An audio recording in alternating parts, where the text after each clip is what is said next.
오늘 제목이 뭐죠? 우리 제목 한번 오늘 그 말씀의 제목이 뭐죠? 이건 사랑 안에 거하는 성도. 사랑 안에 거하는 성도. 우리 모두가 다 사랑 안에 거하는 성도들이에요. 정말 아름다운 한 여인이 있었어요. 한 여인이 정말 아름다운 여인인데 어느 날 자기를 너무너무 사랑하는 그런 남자를 하나 만납니다. 그래서 둘이 너무너무 사랑해서 우리가 사랑을 하면 어떻게 되죠? 떨어지기 싫다는 거죠. 그래서 결혼을 했어요. 남편은 아내가 얼마나 사랑스러운지 자기가 직접 시를 적어서 저녁이면 둘이 침대에 딱 누워가지고 아내한테 그 사랑의 시를 쫙 읽어줘요. 그러면 사랑의 시를 읽어주면 아내는 그 시를 들으면서 진짜 그런 잠이 들어요. 행복한 나날이 계속 됐는데 어느 날 그 집에 불행이 닥친 거예요. 아내가 갑자기 어떤 병에 걸리냐면 기억상실증에 걸렸어요. 그래서 기억상실증에 걸리다 보니까 아내가 남편이 잠깐 자기를 비운 사이에 집을 나가다 보니까 집을 못 찾는 거예요. 계속 헤맸어요. 남편이 집에 와서 보니까 아내가 없어지니까 아내를 찾기 위해서 모든 자기 생활을 다 포기하고 아내를 찾으러 다니기 시작했어요. 그 세월이 정말 몇 년 동안 이 지역, 저 지역 안 가본 데 없이 다 돌아다니면서 아내를 찾으러 돌아다녔어요. 결론적으로 세월이 지나가면서 찾지는 못했는데 어느 날 차를 타고 가다 보니까 아내하고 비슷하게 생긴 여자가 있는 거예요. 그래서 거기에 가서 잠깐 얘기 좀 합시다라고 앉혀놓고 자기가 그동안 몇 년 동안 적어놓은 그 아내를 향한 그 시를 계속 그 아내 앞에서 시를 낭독을 해줬어요. 계속 낭독을 해주다 보니까 어느 순간 지나다 보니까 아내가 갑자기 눈에 눈물이 쫙 흘러요. 그러면서 끝나는 순간 되니까 아내가 그 남편한테 여보, 그 기억이 그 사랑의 시로 인해서 기억이 돌아와요. 그 남편을 알아본 거 눈물을 흘리면서 그 남편을 알아본 그 순간 남편은 너무너무 행복했다고 그래요. 어떤 의미에서 보면 하나님을 떠나서 하나님을 믿지 않는 사람들은 영적인 기억상실증에 걸려 있다라는 얘기예요. 우리가 세상 살아가면서 하나님을 모르는 사람들은요, 영적인 기억상실증, 영적으로 아주 우리가 알 수 없는 그런 기억상실증에 걸려 있다는 거예요. 자신이 어디서 왔는지, 또 자신이 어떻게 살고 있는지, 또 자신이 죽으면 어디로 가는지조차 생각 못하는 그냥 영적인 기억상실증에 살고 있다는 얘기예요. 하나님께서는 그런 사람들이 돌아오기를 애타게 기다리고 있어요. 근데 그걸 모르고 세상에서 방황하고 있다는 거예요. 우리는 왜 전도를 해야 되냐? 우리가 왜 사람들을 하나님을 믿게 해야 되는가? 그게 바로 영적인 그런 기억상실증을 풀어주기 위한 그런 노력이 우리에게 필요하다는 얘기예요. 그런 영적인 기억상실증을 우리가 풀어주지 않으면 그 사람들은 하나님을 모를 수밖에 없어요. 하나님을 안다는 것, 그거는 영적인 기억상실증을 없애주는 우리의 가장 큰 의무라는 사실을 잊지 마시기 바랍니다. 성경은 우리에게 하나님께서 주시는 사랑의 편지예요. 우리 성경이라고 하는 건 하나님께서 우리에게 주신 사랑의 편지. 사랑의 편지는 읽으면 읽을수록 어떠죠? 달아요. 사랑의 편지도 읽으면 읽을수록 기쁘고 답니다. 성경도 마찬가지예요.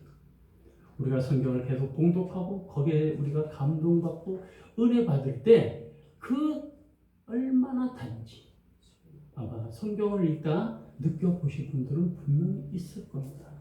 그래서 오늘은 사랑 안에 거하는 성도라는 제목으로 우리 잠깐 말씀을 나눠보겠습니다. 자, 첫 번째 시작. 율법을 완성하는 자가 되어 하나님께 기뻐하시는 것. 오늘 말씀에 보면 율법이 나와요. 출애굽기 20장 1절에서 11절까지가 우리가 십계명인데 십계명에 대해서 말씀을 하고 있어요. 거기에 십계명은 총 10가지 계명인데 1계명에서 4계명까지는 하나님의 사랑이에요.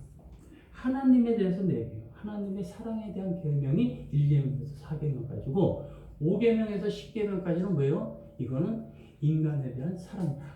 먼저 부모에 대한 사랑부터 시작해가지고 인간에 대해 이웃을 사랑하라고 하는 게 바로 5계명에서 10계명까지라는 거예요. 한마디로 요약하면 주님이 3계명으로 주신 게 바로 뭐예요? 서로 사랑하라. 이게 하나님께서 우리에게 주신 계명이에요. 자, 우리 같이 얼굴 보면서 사랑합시다. 같이 한번 사랑합시다. 사랑합시다. 장로님 사랑합니다. 사랑해 검사님. 로마서 13장 8절에 보면 어떻게 되냐면 사랑하는 자는 율법을 다 이루었다라고 그렇게 말씀합니다. 그리고 13장 10절에는 사랑은 율법의 완성이다 이렇게 얘기를 하고 있어요. 사랑하면 모든 율법을 이루고 모든 율법이 완성되는 게 바로 뭐예요? 사랑이라는 거예요. 사랑. 이 사랑만큼 듣기 좋은 소리가 없잖아요. 우리 서로 사랑합니다 할 때 얼마나 마음이 미워합니다. 이거는 안 좋죠. 사랑합니다 했을 때 얼굴도 밝아져. 그렇죠? 미워할 때는 얼굴이 어떻게 돼요? 인상 쓰게 되죠. 우리가 찬양을 할 때 보면 이렇게 인상을 팍 쓰면서 찬양하는 사람이 있어요. 인상 써 주와 같이 인상 팍팍 쓰면서. 왜? 찬양을 할 때는 우리 웃으면서 기쁜 마음으로 찬양을 하시기 바랍니다. 세상에는 창조의 원리가 있어요. 창조 원리는 자 보세요. 물고기는 어디서 살아요? 물고기는 물에서 살아요. 그죠? 그리고 새는 공중에서 살아요. 그리고 동물은 흙에서 살게 돼 있어요. 그리고 소는 풀을 먹어요. 그죠? 이게 이치예요. 세상의 이치예요. 세상의 이치가 바로 그건데 하나님께서는 사람을 만드시고 창조의 원리를 따라가지고 살게 하셨어요. 근데 그 창조의 원리가 첫 번째가 뭐냐면 제일 중요한 거예요. 그게 바로 안식일을 지키라고 하는 게 그게 가장 큰 하나님의 창조의 목적이라는 거예요. 안식일을 지켜라. 여러분들은 지금 안식일을 지키고 계십니다. 안식일을 지키라고 하나님께서 명령하셨어요. 그 안식일을 지키는 게 바로 이 여러분들이라. 안식일을 지키는 것은 구약본문 11절에 보면 나 여호와가 안식일을 복되게 하여 그날을 거룩하게 하였다라고 그렇게 말해요. 복되게 하고 거룩하게 했다. 안식일을 지키는 사람은 하나님 명령대로 안식일을 지키는 사람들은 어떻게 해요? 복되게 하시겠다. 복이 있게 하시겠다. 그리고 또한 안식일을 지키는 사람은 거룩하게 하겠다는 거예요. 거룩하게 했다는 얘기는 뭐예요? 안식일은 내 마음대로 활동하는 게 아니고 하나님 전에 나와서 하나님 앞에 예배 드리는 게 바로 그게 거룩하게 한다는 얘기예요. 그래서 우리가 주일 성수를 해야 되는 게 바로 그 주님께서 안식일을 정해놨기 때문에 우리 그 안식일에 우리가 예배를 드리는 게 온전하고 합당하다는 거예요. 그 전에 보면 사실은 예배를 어떻게 뭐 이렇게 실수해가지고 예배를 못 드릴 수가 있어요. 우리가 살다 보면. 그러면 한 주 내내 찝찝해요. 아마 그런 느낌을 많이 받으셨어요. 한 주 내에 어디 뭐 이렇게 뭐 하고 이게 닦지 않은 사람처럼 그런 마음이 굉장히 많이 들어요. 그게 왜 그러냐면 우리는 그 안식일에 습관화가 되어 있기 때문에 당연한 걸로 우리가 생각해서 살아가기 때문에 그런 생각을 갖게 된다는 거예요. 어떤 사람들은 안식일을 구약에서 이루어진 거니까 안 지켜도 된다라고 하는 사람도 있어요. 근데 사실은 그거는 아니라는 거예요. 예수님께서 부활하신 날, 즉 안식 후 첫날을 주일로 지키게 된 거예요.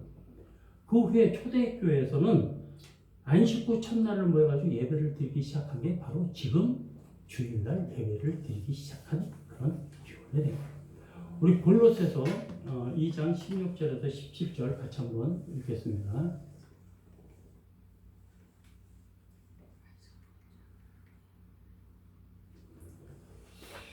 이게 안 읽히네요. 제가 읽어줄게요. 그러므로 먹고 마시는 것과 절기나 초하루나 안식일을 이유로 누구든지 너희를 비판하지 못하게 하라. 이것들은 장래일의 그림자나 몸은 그리스도의 것이니라 했어요. 안식일은 장래일이 그림자에 불과하다 그래요. 주님께서 오시고 부활하신 날이 바로 안식일이라는 거예요. 주님께서 오시고 부활하신 날이 바로 안식일이라는 거예요. 예수님은 안식일의 주인이세요. 안식일의 주인이 되는 주님의 날, 바로 그게 안식일이라는 거예요. 우리가 주님의 날에 와서 우리가 예배를 드리는 거예요. 주님의 날이기 때문에. 주일이 안식일의 실체가 되는 거예요. 이날 안식일에 예배를 드려야 축복의 통로가 되고 영육간에 복을 받게 된다는 사실을 우리가 잊지 마시기 바랍니다. 프랑스의 무신론 혁명 당시에 주일 예배를 못 가게 하기 위해서, 이게 무신론 혁명이니까 주일 예배를 못 가게 해가지고 7일인 이 한 주를 10일로 늘려놨대요. 10일로 늘려놓으니까 어떤 현상이 일어났냐면 산업의 생산량이 40%나 감소를 했답니다. 러시아 혁명 당시에 레닌이 주말을 없애기 위해서, 왜냐하면 교회 가는 걸 막기 위해서 8일로 다시 만들었어요. 그랬더니 생산량이 30%나 감소가 했대요.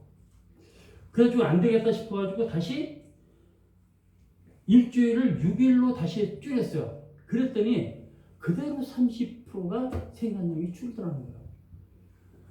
방법이 없어가지고 다시 7일로 돌려놨다 그래요. 우리가 보면 우리 지금 쓰는 핸드폰, 뭐 진공청소기, 하여튼 뭐 여러 가지 것들이 지금 다 충전해 쓰잖아요, 그죠? 충전해 쓴다는 거. 이게 어떻게 보면 우리가 재충전해야 되는 게 하나님의 방법이라는 거예요. 하나님을 주일이, 어떻게 보면 주일 예배는 우리가 영과 육이 탈진된 상태, 한 주간을 살면서 영과 육이 탈진된 상태에서 교회에 나와가지고 그 영과 육을 탈진된 것을 다시 회복하게 하는 것이 바로 예배라는 거예요. 주님께서 그걸 위해서 일주일 동안 우리가 이 세상에 살다가 예배 가운데 서게 해서 우리 몸과 마음을 전부 다 다시 한번 충전시키기 위해서 이 예배 가운데 서게 하신다는 사실. 이게 굉장히 큰 의미가 있어요. 우리가 예배 가운데 서지 않으면 어떻게 돼요? 일주일이 그냥 내 마음속에 있는 거 정말 힘든 가운데 한 주 한 주가 또 지나갑니다. 그래서 우리가 충전한다라고 생각을 하고 주일 예배를 드려야 된다는 거예요. 이 세상에는 정말 살다 보면 스트레스도 있고 여러 가지로 탈진해요. 영과 육이 굉장히 탈진할 때가 많지. 교회에 나와서 예배를 드림으로, 이게 어떻게 보면 하나님께서 이게 예방약이에요. 우리를 탈진시키지 않기 위해서 예방하는 그 차원에서 약을 계속 공급해 주신다고 생각하면 딱 될 것 같아요. 예배를 통해서 하나님께 바로 경외하는 법을 배워서 영원한 천국 백성의 모습으로 살아가기를 주님으로 축원합니다. 두 번째는 하나님을 신뢰하고 맡김으로 두려움이 없게 돼요.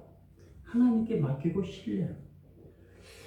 요한일서 4장 18절에 보면 사랑 안에 두려움이 없고 온전한 사랑의 두려움을 내어 쫓나니 두려움에는 형벌이 있습니다. 두려워하는 자는 사랑 안에서 온전히 이루지 못하였느니라. 사랑 안에 두려움이 없다 그랬어요. 사랑을 하면 두려움이 없는 거예요. 온전한 사랑의 두려움을 내어 쫓다. 온전한 사랑은 두려움을 내어 쫓는다고 했어요. 그리고 두려움에는 형벌이 있습니다. 두려워하는 자는 사랑 안에서 온전히 이루지. 두려워하는 자는 결코 사랑하지 않는 자라는 그 얘기예요. 내가 두려워하는 거는 사랑이 없는 거예요. 내가 사랑이 있으면 두려워하지 않는다. 그렇게 성경에서 말씀하고 계십니다. 여러분 모두 두려움 없는 삶을 사시기 바랍니다. 사랑하시기 바랍니다. 심리학자인 나폴레온 힐이라는 사람이 현대인을 괴롭히는 두려움의 원인을 한 7가지로 이렇게 얘기를 해요. 첫 번째는 뭐냐면 경제적인 두려움. 경제적으로 어렵게 될 때 그런 어떤 두려움이 있어요. 두 번째는 실패에 대한 두려움. 내가 이거 어떤 일을 할 때 실패하지 않을까 하는 그런 두려움이 있어요. 또한 질병에 대한 두려움, 사랑 상실에 대한 두려움, 내가 사랑을 잃지 않을까 하는 그런 두려움. 그 다음에 노쇠, 내가 늙어가는 데 대한 두려움. 자유를 잃어버릴 것에 대한 두려움, 죽음에 대한 두려움이 바로 그 7가지예요.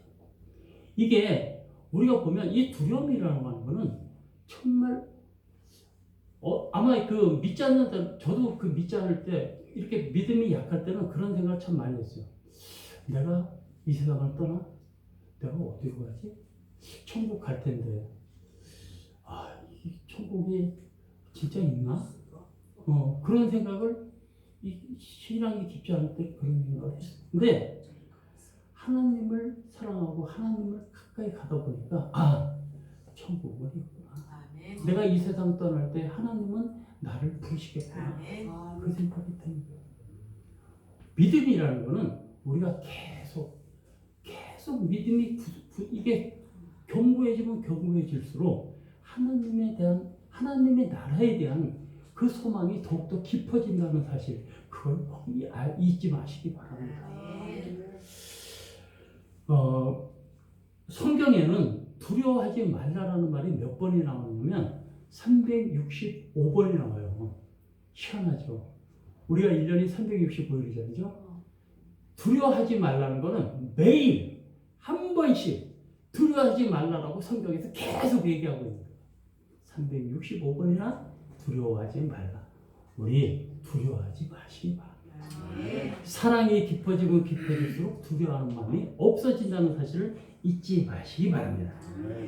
디모데후서 1장 7절에 보면 하나님이 우리에게 주신 것은 두려워하는 마음이 아니요 오직 능력과 사랑과 근신하는 마음이다 라고 얘기해요. 두려워하는 마음이 아니고 사랑하는 마음, 근신하는 마음을 주시는 거다라고 얘기해요. 강하고 담대하고 그리고 사랑하고 근신하는 마음, 그게 하나님께서 우리에게 주시는 참 소망이라는 사실입니다. 사도 베드로는 베드로전서 5장 7절에 이렇게 해서 너희 염려를 다 주께 맡겨버려라. 이는 저가 너희를 권고하시리라. 너희 모든 것을 염려를 다 주께 맡겨라. 여러분 염려 있으십니까? 주님께 맡기시기 바랍니다. 주님께서 그 염려를 다 책임져 주실 줄을 믿으시기 바랍니다. 하나님을 경외하고 사랑하는 자는 나의 주인은 하나님을 믿기 때문에 하나님께 모든 것을 맡기는 거예요. 하나님을 믿지 못하면 못 맡기잖아요. 그렇죠? 우리가 누구한테 뭘 맡겨도 믿는 사람에게 맡기죠. 그렇죠? 마찬가지예요. 우리가 하나님을 믿기 때문에 하나님께 맡기는 거예요.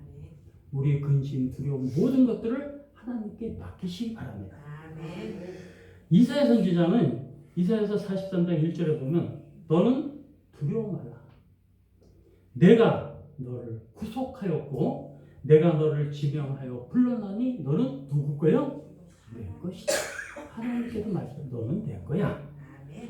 말라기 선지자는 말라기에서 3장 17절에 만군의 여호와가 이르노라 내가 나의 정한 날에 그들로 나의 특별한 소유를 삼을 것이다.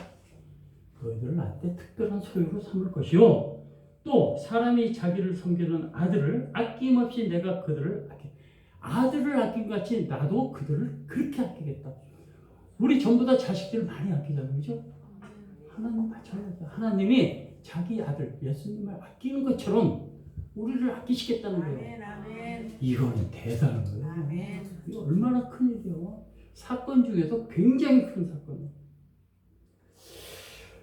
미국 캘리포니아주에 지진이 일어났어요. 사람들이 겁에 질려가지고 막 난리가 났어. 지진이 일어나. 근데 어떤 나이 많으신 성도님이 집에 그냥 가만히 계셨어요. 집 밖에 안 나가요. 그 사람들이 와서 물어봤어요. 아니 어떻게 그 지진이 일어났는데 왜 도망 안 가셨습니까? 그러니까 뭐라냐면 나는 기뻤어. 왜 기뻤어? 그러니까 야 봐라 하나님이 나를 이렇게 흔들리게 만드셨지. 야 이거 얼마나 놀라운 일이냐. 하나님이 나를 이렇게 집 전체를 흔들어 버렸어. 이거 인간이 할 수 있어? 못해. 하나님께 하나님이실까 하실 거야. 그리고 내가 가만히 집에 있다 보니까 이 흔들리는 이 자체가 너무 기쁜데 하나님께서 나한테 평강을 주셨어. 난 너무 기뻤어. 그렇게 얘기를 하죠. 우리가 하나님을 신뢰하고 맡길 때 모세처럼 대적과 홍해 앞에서 담대할 수가 있는 거예요. 또 여호수아와 갈렙처럼 장대한 가나안 족속들에게 이길 수 있는 힘과 용기를 주시는 거예요. 다니엘처럼 사자굴에 들어가도 겁나고 두려워하지 않아요. 다윗처럼 사자와 골리앗 앞에서도 담대하게 앞에 나가서 싸울 수 있는 힘과 용기를 주신다는 게 바로 하나님을 의지하고 맡길 때 그런 힘들이 나온다. 하나님을 모든 것을 하나님께 맡김으로써 우리가 축복받는 성도님들 다 되시기를 주님으로 축원합니다. 마지막 세 번째는 더 큰 사랑과 은총을 받게 되고 모든 두려움에서 해방이 됩니다. 출애굽기 20장 6절에 보면 나를 사랑하고 내 계명을 지키는 자들에게는 천대까지 은혜를 베푸시겠다 그렇게 얘기했어요. 하나님을 사랑하면 하나님께서 1대 2대만 복을 주시는 게 아니고 어떻게 해요? 천대까지 주겠다. 천대까지 아주 마르고 닳도록 주겠다. 네가 나를 신뢰하고 나를 믿으면 내가 천대까지 너한테 주겠다 복을. 하나님이 함께 하시면 사실은 가난이나 질병 이런 게 두렵지 않아야 돼요. 고통, 죽음 두렵지 않아요. 왜?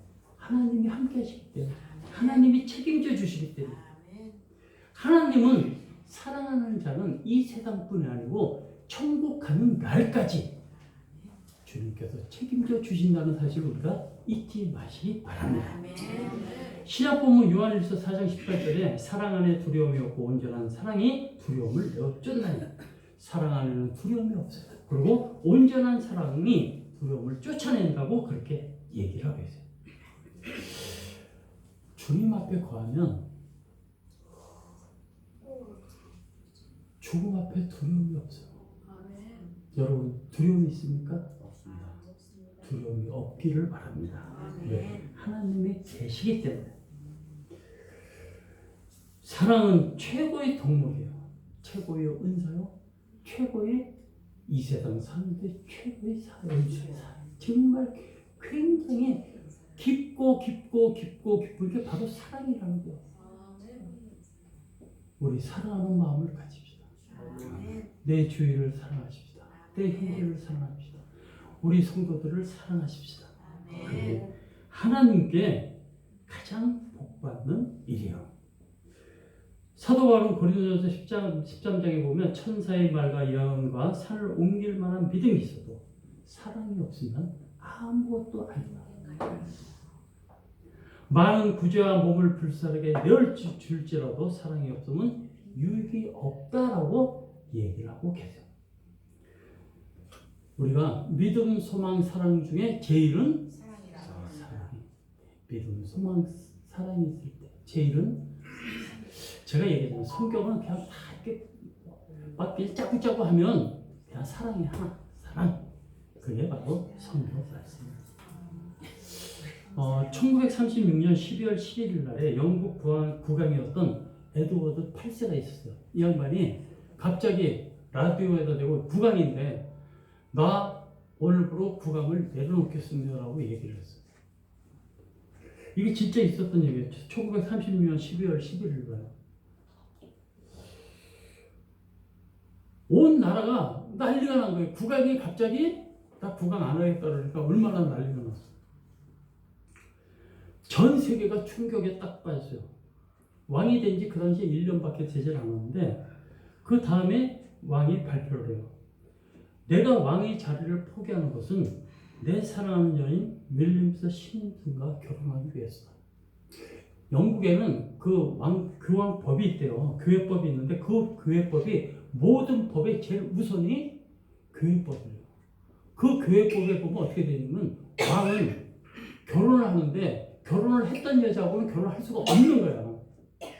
근데 이 심슨이라는 여자가 미국 여자인데 결혼을 2번 했더니 근데 이 국왕이 그 여인을 너무너무 사랑해요. 너무너무 사랑하기 때문에 그 여자를 위해서 자기가 국왕을 포기해요. 이게 말이 되겠어요, 사실은? 근데 사랑이라는 게 어느 것과도 바꿀 수 없는 게 바로 그 사랑이라는 거예요. 많은 사람들이 반대했어요. 그렇지만 이 에드워드 파스는 그거를 다 뿌리치고 이 여자하고 다 국왕의 자리를 내려놓고 시골에 가서 둘이서 조용히 일평생을 살았어요. 이게 참 사랑이 고귀하죠. 근데 이것과도 비교할 수 없는 사랑이 있어요.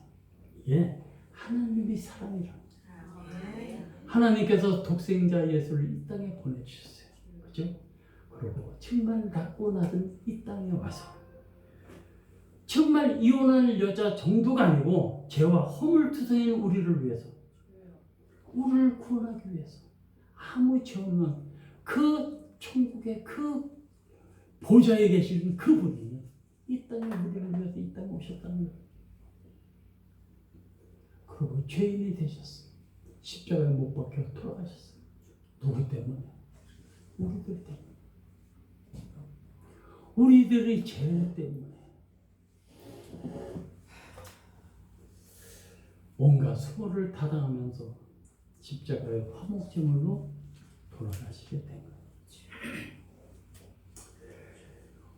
우리가 하나 되기 위해서, 우리가 서로 사랑하면서 살기 위해서 자신의 생명을 희생하면서까지 우리를 사랑하셨다는 것. 이것은 인류 역사의 최고의 사랑이요 복음이요 기쁨이라는 사실, 이걸 우리가 깊게 생각하시기 바랍니다. 요한일서 4장 10절에 보면 사랑은 여기 있으니 우리가 하나님을 사랑한 것이 아니요 오직 하나님의 우리를 사랑하사 우리 죄를 위하여 화목제로 그 아들을 보내셨음이라 했어요. 사랑은 여기 있어요. 근데 우리가 하나님을 사랑한 게 아니야. 하나님이 우리를 사랑하셨다는 거예요. 하나님이. 그래서 우리를 불러주신 거예요. 아멘. 우리가 거저 여기 와 있는 게 아니에요. 하나님이 우리를 불러주셨기 때문에 이 자리에 와 있는 거예요. 그리고 우리 죄를 위해서 화목제물로 해서 예수님을 보내주신 거라는 거예요. 얼마나 큰 사랑입니까? 이 세상 어느 것보다도 크고 고귀한 사랑이 바로 하나님의 사랑이라는 거예요. 이 주님 사랑 앞에 거하면 모든 두려움이 물러질 줄로 믿으시기 바랍니다. 우리 모두 사랑 안에 거해서 하나님이 더 큰 사랑과 은총을 받고 모든 두려움에서 해방되는 우리 사랑과 축복의 성도님들 다 되시기를 주님의 이름으로 축원합니다. 기도하겠습니다. 하나님 아버지 참으로 감사합니다. 오늘은 사랑 안에 거하는 성도라는 제목으로 말씀을 나눴습니다. 주님께서 저에게 주신 크나큰 사랑, 그 사랑을 잊지 않게 하시고 그 사랑을 다른 이에게 나눠줄 수 있는 저희들 되게 하옵소서. 주님께서 주시는 은혜 가운데 살게 하시고 전도를 통해서 주님 나라 확증하는데 쓰임받는 저희들 되게 하옵소서. 감사드리며 예수님의 이름으로 기도드립니다. 다 같이 일어나셔서 성경과 신문까지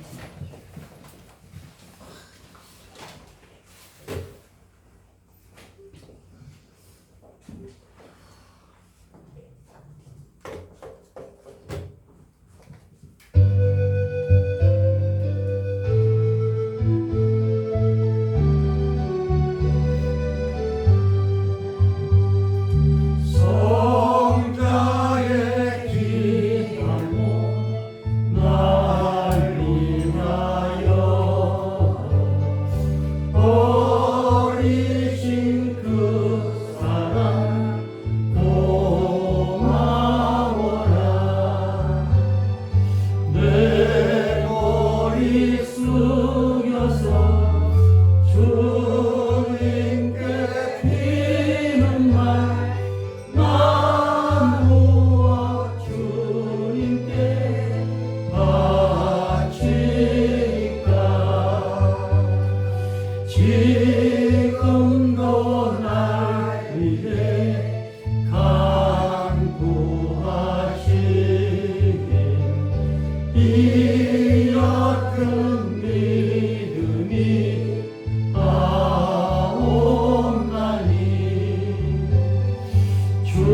주님의 찬사랑 고맙고 놀라워 찬송과 기도를 쉬지 않네 주님의 십자가 나도 지고 신실한 믿음과 마음으로 형제의 사랑과 친절한 위로를 위에나 베풀게 하옵소서 만 가지 은혜를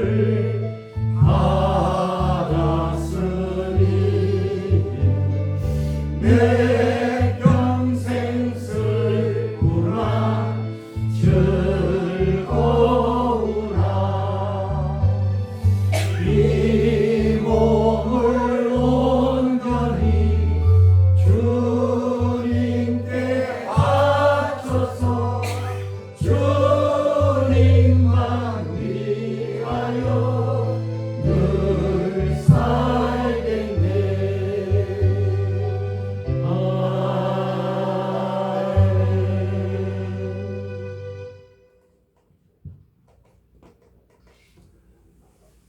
이제는 우리 주 예수 그리스도와 하나님 아버지의 놀라우신 사랑하심과 성령님 교통하심 이제 사랑 안에 살고자 하는 우리 사랑과 축복교회 성도님들 머리머리 위에 주님께서 사랑하시는 사랑과 축복교회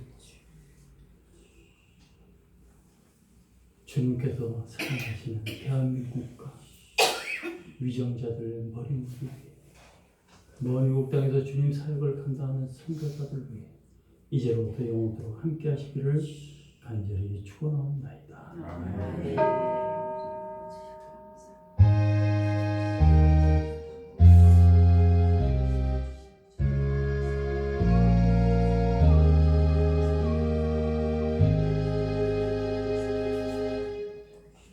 감사합니다. 수고하셨습니다.